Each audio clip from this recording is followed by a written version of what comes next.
Are you concerned about the toxins that can fill the air in your home? For decades, we've known about sick building syndrome, which is when the air quality indoors is so polluted that it makes people sick. And there's the well building standard, which is a health and well-being design standard that's sometimes used for office and commercial design, but rarely for private home design. And that was developed in part to counteract the harmful effects that our buildings can have on our health and well-being. And in this chat today, we're going to look at how we can take some of this approach from the well building standard, which one of the key aspects of that is improving air quality by the careful choice of materials and in particular cleaning products that we use inside so that they don't release toxic chemicals. We're going to be discussing how you can take a healthy and eco-friendly, non-toxic cleaning approach with Lizzie George. Lizzie is a sustainable living advocate and helps busy mums to live healthier and more eco-friendly lives. And she's also mum to 6 left-homers, wife to the axe thrower, and now nanny to a little boy. And it sounds like a really beautiful family life, quite chaotic perhaps, and maybe a bit dangerous with all the axe throwing, I don't know. Welcome, Lizzie. It's really great to have you here. How are you? Brilliant. Thank you, Jane, for that really warm welcome. Oh, I'm really looking forward to hearing your suggestions and your recommendations, how we can keep our homes clean in a healthier and more eco way. Well, to start with then, what do you think our audience are going to get out of this chat? I hope that they would be inspired to maybe make a few simple swaps, that they would be more informed to then think about the decisions that they are making and make more conscious choices when they're shopping. That sounds like a good thing to get out of it. Where do you recommend that we start when we're thinking about how we can reduce the chemicals, how we can make our cleaning more eco-friendly? Where's the first place that you would recommend we start? So I always start, the first place I start is the laundry room. Some people have a laundry room, other people just have the washing machine under the worktop, don't they? But wherever you keep your laundry products, that's the first place that I start, because we're in contact with our clothes and our bed sheets. Well, and unless we live on a commune with no clothes, most of us are going to be wearing clothes, and we're in contact with our clothes and our bed sheets for 99% of the day, aren't they? And we're absorbing those chemicals into our skin, because quite a lot of the detergents that we use contain fillers, and those fillers and chemicals stay in the fabrics. And so we absorb them then through our skin. So I would say start with your laundry products and look at what you're using. Fragrances is a really big one for toxic chemicals, because the chemical fragrances can be really toxic. Fabric softener, it's full of animal fat. Even liquid detergents can contain fillers, optical brighteners, things like that, which aren't great for our health. And then the detergents themselves, the powder, can contain fillers and other toxic ingredients that really don't love our health at all. And it is very much individual. Some of us are not affected at all, and then others have that really, the tipping balance is really low, and our toxic overload, our bodies can be overwhelmed by these chemicals at really quite a low rate. And when I've finished in the laundry, then I rethink under the sink, because that cupboard, wherever you keep your cleaning products, it's usually under the sink, isn't it? Wherever you keep them, that cupboard can contain, it's usually an awful lot of single-use plastic, which isn't doing our planet any good. David Attenborough said, we're not going to recycle our way out of this plastic mountain that we are creating, and quite often it's filled with a load of toxic chemicals. We've got chlorine bleach. That isn't great for our health at all, or the health of our planet.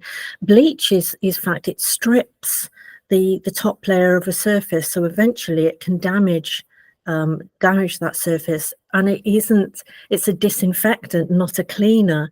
So it's not doing what we think it is doing. We're just told that this is a brilliant cleaning product. So I would, start under the sink and look at those labels. Wow. So okay, so the laundry and the sink. So with the laundry, I mean that makes sense because you see on the packets of laundry that there's special types of detergent that's for sensitive skin. So I assume, there is that awareness, isn't there, that there some people do need detergents that are, more sensitive, or people with more sensitive skin can tolerate them. What are there anything particular that we should be looking at within those? Should we be using more powdered rather than liquids? And are there any things? I mean, I don't know. I mean, I do the clothes washing, but I don't really know that much about. There's like bio types, and then there's I don't know what any of these things really mean. What should we be looking for when we're choosing our laundry detergent? So I always do an experiment, and I say, do an experiment. Put a scoop of whatever you're using, or a pod of whatever you're using, in a tall glass, and add some water and give it a stir, and then see what's there. See what doesn't dissolve, because you're looking for the stuff that doesn't dissolve, which doesn't. These chemicals just bulk out the powder. They don't clean our clothes, and they don't actually, when they go down the drain, do our planet any good either. So have a look and see what's in that glass after about 10-15 minutes. See what's there, and then you can see whether there are bulking agents in your detergent. But I actually now favour a laundry sheet, and it's just looks like a little sheet of paper, and it's a measured dose of detergent. It hasn't got any of the nasties in. It's fragranced with natural fragrances, none of the nasties, none of the fillers, and because it's so concentrated, a little sheet will do a whole load of laundry, because it just has cleaning in it, not the bulking agents. I have seen those laundry sheets, and I mean, when I was looking at them, and there's the baby wipes and things, and a lot of the baby wipes have got plastics in them, and the facial wipes and things. So I've always thought, okay, we should be avoiding those because that's plastic in there, and it's not going to biodegrade. So I was always a little bit unsure about those laundry sheets, because how do they hold together? I mean, obviously they don't hold together once they're in the water, but it's obviously it's not plastic then. No, it isn't, and it's plant-based ingredients that bind it together. But once it hits that moisture, it's gone. It'll dissolve, which is why you must have very dry hands to go picking them out. Otherwise, it'll start dissolving. Your lovely stash of 60 loads of laundry detergent will be no more. So I always decant a few into my use now jar, and then I have a keep these for later jar to keep the two apart. Because you don't want any moisture, because you just what you do is you put it in the washing machine, and then you add your clothes on top and shut the door, and the water usually collects in the bottom of your machine, and it starts to dissolve, and then by the end of the wash, very, very quickly, it will have dissolved in the water.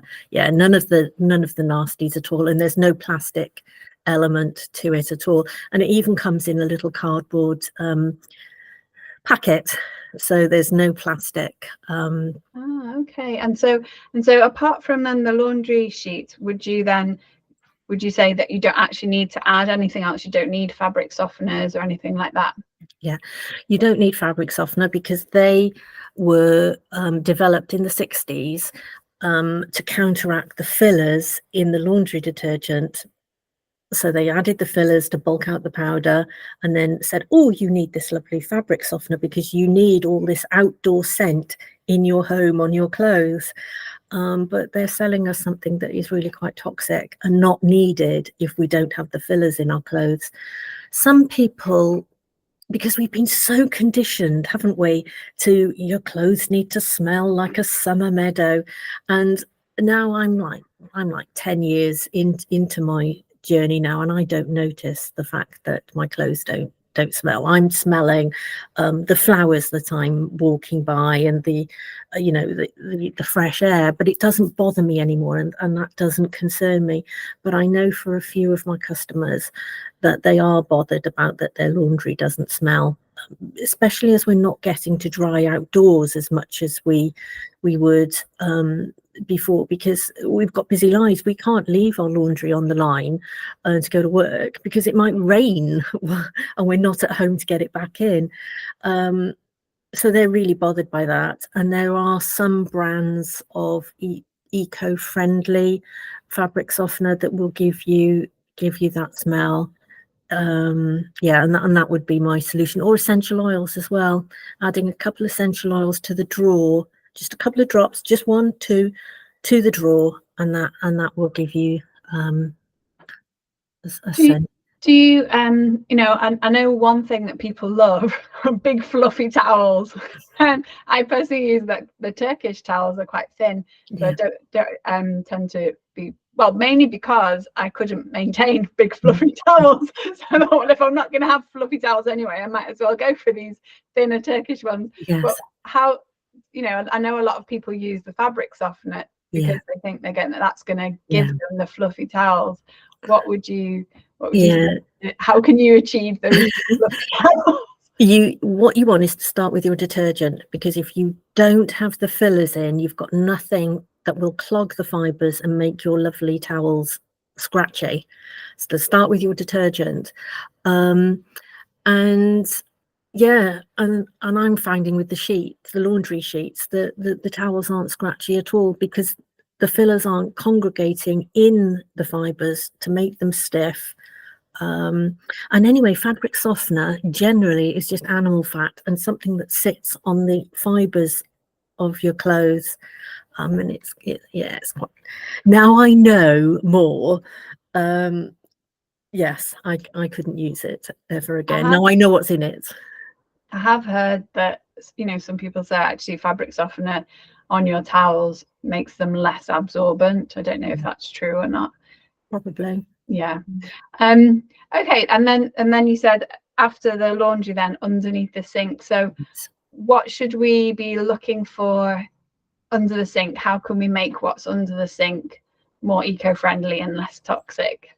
Yeah, so the first thing that I say is avoid antibac.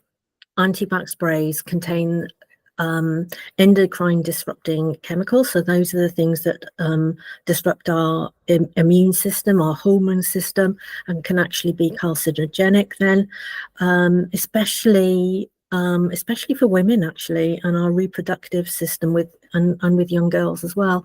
So avoid antibac. We don't need antibac, because all antibac sprays are doing is killing 99.9% of everything dead. That's the good, that's the bad.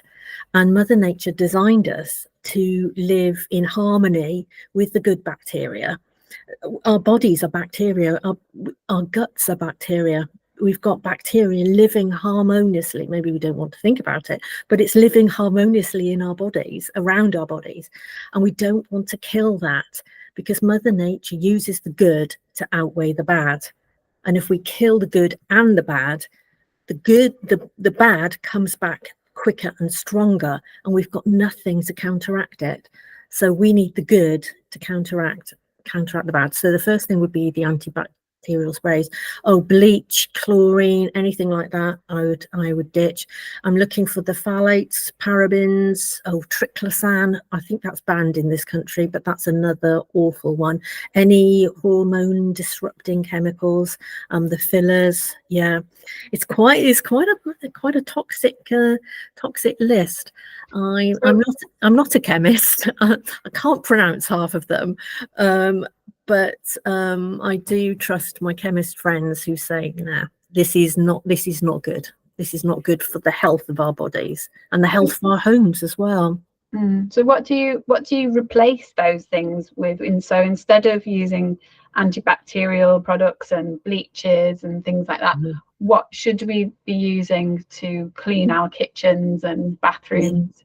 What sort of products should we look for? So I actually use a range of cleaning products that contain probiotics, and they're probiotics and natural detergents, and then the probiotics do their stuff, and when they come into contact with the grease and the grime and everything around our home, they release these enzymes, and the enzymes then break down the grease and the grime and make it so much easier to wipe away with a damp cloth.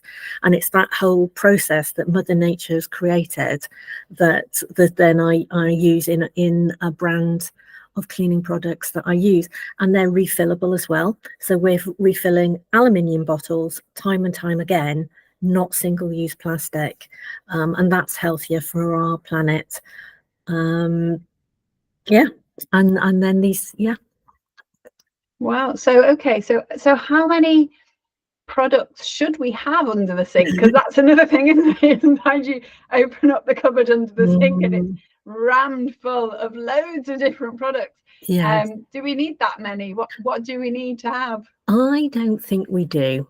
I do think that we need a very small core of products, because what happens in the kitchen is different to what happens in the bathroom. We've got grease and grime in the kitchen from cooking, but in the bathroom we've got a whole load of other problems to get rid of. The soap, the lime scale, the stuff that happens around the toilet is totally different to the bathroom. So I do think that we can't get away with just one product to clean the whole house, but we can reduce the products under our sink to a very small core of products that are multi-purpose as well.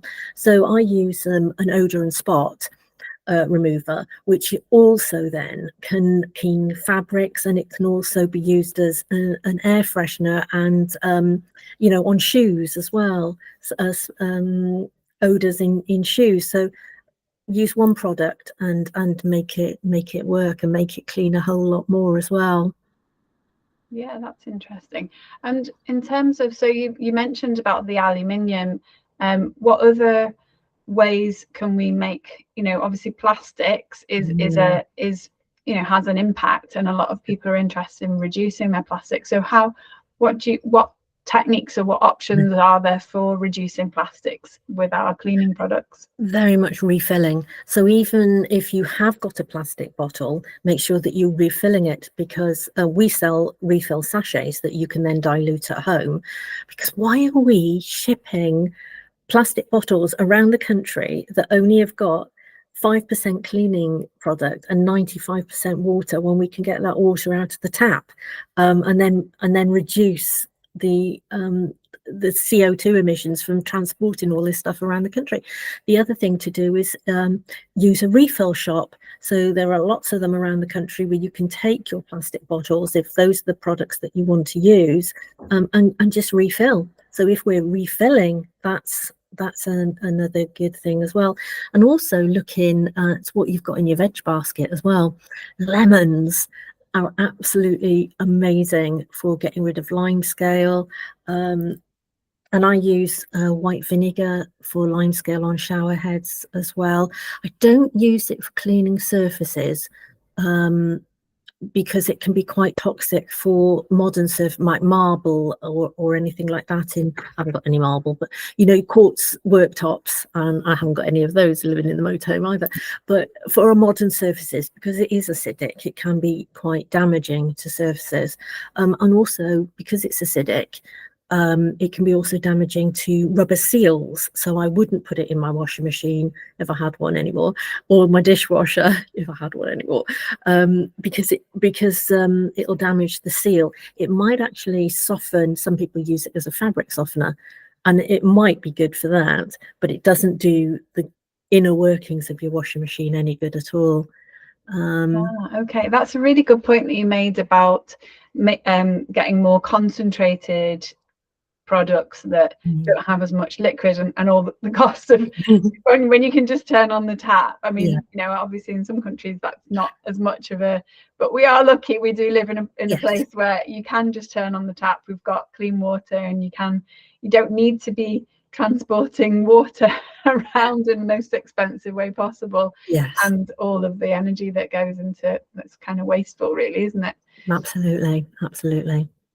So wow. So where else is there anywhere else then that you think? So we've talked about laundry, we've talked about what's under the sink to clean the kitchen and the bathroom. Is there anything else that we should be considering then in terms of cleaning and hygiene? Yes, so I would look at I would take just one room and one product at a time, otherwise it can be overwhelming. But once you've got something that under your belt, then look at your personal care products in the bathroom as well. They're going to could contain a whole host of fragrances and other toxic chemicals that you don't want. And actually the plastic that they are held in as well can be, it's certainly it's not great for our planet, and some of those plastics then leach toxic chemicals into the products as well. So I've got into using soap bars for shampoo. 50 years ago we'd all be using a soap bar, wouldn't we? So I've gone back to using a soap bar as well. The other thing to look at is your mattress. We spend an awful lot of time in bed, and some of these microfiber, not microfiber, some of the fillers in mattresses can be really toxic, and they're off-gassing chemicals, and we're breathing them in as we sleep. So one of the things that we did when we bought our motorhome was to get a mattress topper that wasn't made of the memory foam. That's the word I'm looking for, the memory foam.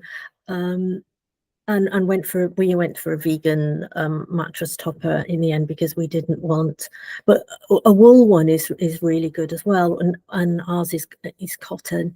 But just think about the formaldehyde in glue can be really toxic, and off-gassing as well.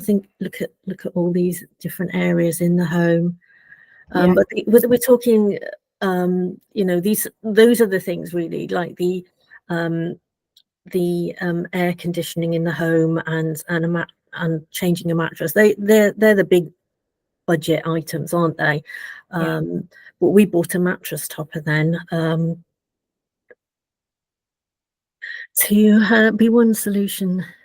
When it comes to furnishings, I mean, I think that, you know, a really eco-friendly option is to buy secondhand, you know, vintage, and you know, you can get some beautiful real wood things, and that is going to be a lot healthier. Even if you're going to get something that's not real wood, if it's you know, a bit older, a lot of those more toxic things will have off-gassed a bit more.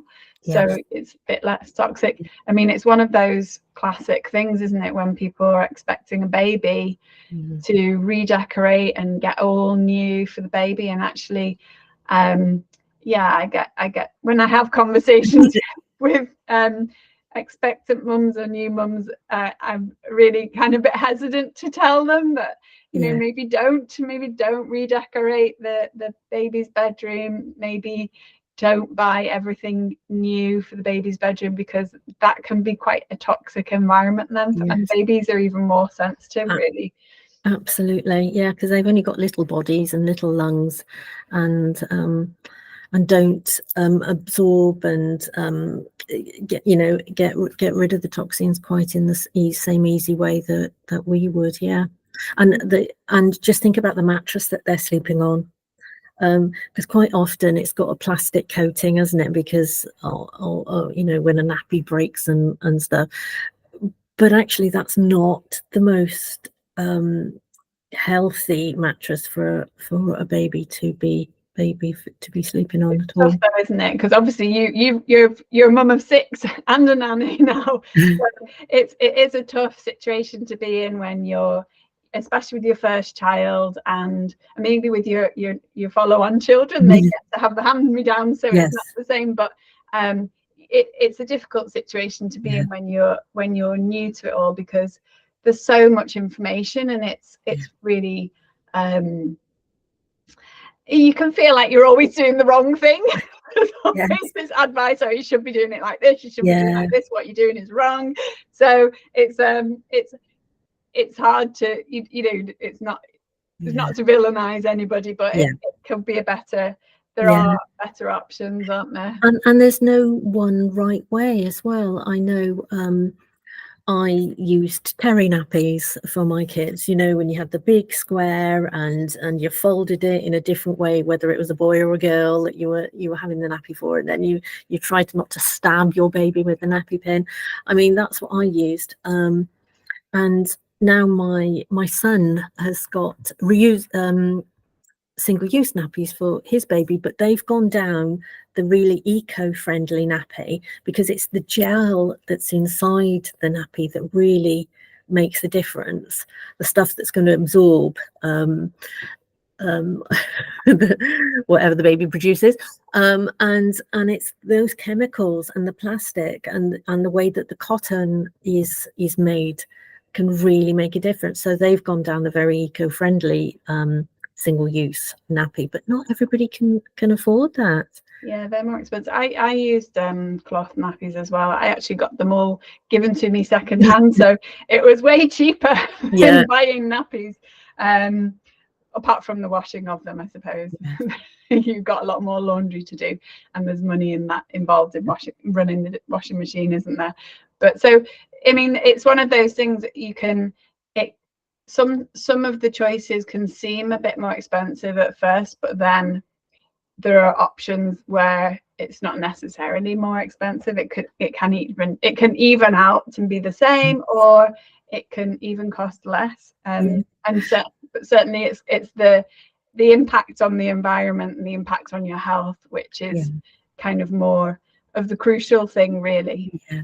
And now I know that lots more councils are giving grants for families to buy reusable, because you can get so gorgeous patterns of, it's not the white terry square anymore, it's these lovely nappy shaped nappies now with lovely patterns and things. And yeah, they have little bamboo inserts and things.